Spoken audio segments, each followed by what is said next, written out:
are at the Billboard House. Welcome. Thank you very much. How do you feel? Thank you. You Really, feel really good? good. Yeah, it's my Yeah? first time at Kappa, so I mean, obviously, you know, I've seen the videos, I've seen the photographs of like the iconic kind of, you know, structure. Yeah. You know, the industrial kind of landscape that Kappa is framed around, and it's really something else to be here. While I didn't play, you know, that room or that area, Yeah. the other area was The set stage. insane. Yeah. Yeah. Really, really amazing. Great energy, and I was in great company with you know, Amelie Lenz and Yes. and She's playing you it know, now. DJ Nobu from Japan, and Carl Cox is playing later. So Yeah. yeah, really happy to be here. So let's start. Yeah. Ibiza was the place that gave you the sparkle after deep dish experience. What do you think about Ibiza at those times, and what do you think about Ibiza nowadays? I mean, the scene in Ibiza has evolved, just like, you know, us DJs and artists have evolved over the years. Obviously, it's become a bit more, you know, global, a bit more commercial, whatever. But I think there's room in Ibiza these days, not only for, you know, the commercial end of the spectrum, but also for you know, the underground, you know, sounds. As you can see with the success of like Solomon's Night. Yep. Now you have Dixon and Marco Carolla at Pasha, which many years ago was probably unheard of, you know, to have so many like underground nights at Pasha, because Pasha was like, you know, the kind of shining light in Ibiza Club, yeah. nightlife, and represented more of a commercial landscape. But nowadays in Ibiza, I mean, Taylor of Us have their residency, you have Black Coffee or whatever. I think there's a great balance, I Okay. would say, with commercial music and underground music. So it's nice to see that, you know, as opposed to being just commercial. Yeah, it's Yeah. like it's right for the days. Yeah, we are living in. We're We living have- in more balanced times, Okay. whereas before it was either like all commercial or all underground, and there was a battle kind between of mix. So yeah, there you was can always a find- battle between the two kind of genres, but now the two genres are coexisting in perfect harmony, which is nice. Cool. And it's kind of 10 years you're playing solo shows. About Yeah. 11, 12 years 12 now. Yeah, years. yeah. Are you planning to do something new with other artists, or you want I mean, to I'm always keep working it? with, you know, I work with Miss Kitten, I work with Oliver Huntman. I always work with, you know, where I am in my career right now, I only work on projects that I enjoy working on, and I work on projects with friends. So if there's a creative spark between me Okay. and another artist who happens to be a friend, then it becomes even more special. You know? So. And what do you think about young people that come across more and more to techno music? It's great. I mean, like, There is great vibes about if it. techno is the entry level style of electronic music for a lot of the younger people, then that's fantastic. You know, because for a lot of young people, it's like EDM or something like that, Yeah. and then maybe they discover techno Later. You know, when they venture off into the other stages, when they're at like Ultra or some of the other more mainstream festivals. But I think you know, whatever you're feeling, whatever represents you as an artist, as a person, whatever like that, you should pursue that. You know, follow that. So. And speaking with Phil Arnold of Orbital, Yeah. he says that he's happy to see women playing music not too aggressive, not in a masculine way. What do you think about this? He's happy to see this. Yeah, I because- don't see any women playing in a non-aggressive. Like, I think all the female DJs are playing really hard and fast. Yeah. Which is But like. with a feminine touch. No? I mean, I don't like. I don't. You don't I- categorize. I only like. I don't see the sexes. Mm-hmm. I don't see male, female, or young, old.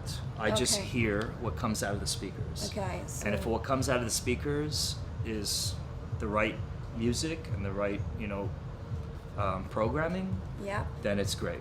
So I'm not a good, like, it doesn't matter if you're male or female, it doesn't matter if you play fast or slow, whatever. At the end of the day, it's what comes out of the speakers.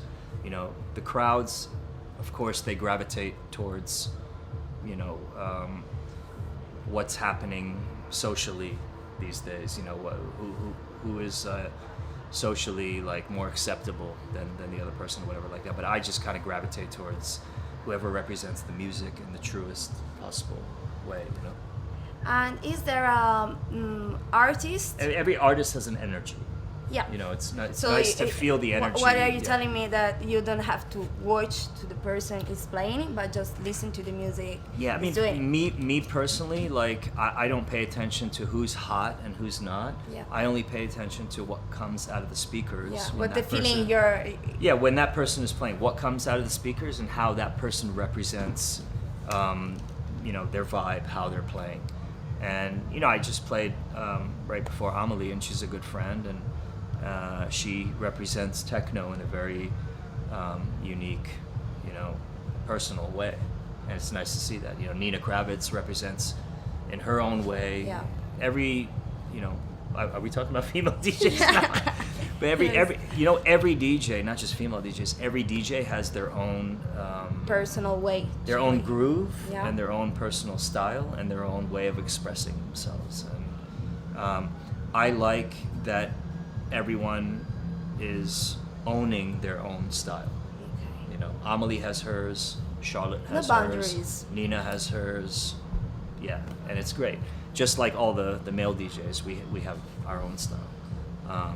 And it's great, finally, that a lot of the female DJs have the same kind of playing field and same platform that you know, us male DJs have had for so many years. Yeah. So Yeah. yeah. It's great. And is there an artist you like to play on your sets, DJ sets?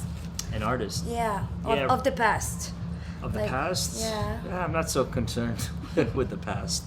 There's a really great current producer. He's like a Russian Greek producer named Steph Mendesidis. Yeah, he's got a really complicated last name, and he lives in Moscow. He records for like Clockworks, Ben Clock's label, Okay. and a few other labels. And he's like an incredible techno producer. So, And all of the time favorite track? that's a Have hard any? one. Yeah, I mean, you mentioned Orbital. I know. Maybe Chime from Okay. Orbital. Yeah. Okay, cool. Easy Yeah. one. I gave you the name, so Yeah. yeah, it's okay. What's funny is like you mentioned Phil, Mm-hmm. Paul. I think it was Paul Hartnell. He was in the hotel lobby at Movement because they were also Okay. playing Movement. Yeah, And I sure. was as well in May, and I was so nervous, like I wanted to go say hello. And we have some friends in common and stuff like that, but I didn't have enough Really? courage to go say hello because I wanted Love to it. meet my idols, you know, like Orbital, but didn't Next happen. time. Next time. You will have another chance. Yeah, so- Yeah. And I read that you like Hope Sandalov Yes. of Mazzy Stars. Star, yeah. What do you think about collaboration in the future? Great, yeah. Yeah? Like I'm, you know, always trying to collaborate with people from outside our electronic music genre. I did a song with Probably, I did yeah. a song with Asia Argento many years ago. I don't know if you know this. I love it. Yeah. I don't know what the perception is of her here in It's okay. Italy. It's but okay. We yeah. love it. Yeah. Yeah, it's a strong one. Yeah. Yeah. She's a strong character. Yes, for sure. And can you give me a Polaroid of what were the time you spent in Washington D.C. when you were DJing but not famous yet? I was just playing in local clubs, trying to get my name out there and trying to become established. But what was the situation right there? Like people. It was me. I was underage. I wasn't Yeah. old enough to play in the clubs yet, and I was just Okay. trying to establish my reputation as a DJ. And it took many years, and it took making music in the studio, and eventually the Deep Dish project for people to appreciate what I was doing. And are you working on something new right now? Yeah, I'm working on a new album called Yeah. Evolve, and we also have a new kind of live show. It's like a hybrid of live and DJing. that's kicking off, I think, in April next year. Okay. So hopefully that'll be out in the new year. We have some spoilers. Yeah, and I just have a remix for Chris Liebing that I finished. Okay. That should be out soon. It's kind of like a new disco, slow, 120. I was playing 133 BPM tonight, Yeah. but this remix is like a 120 BPM, like Chilling. slow new disco kind of thing. We love it. Yeah. Thank you very much. Thank you. Thank you. Thank you. See you next.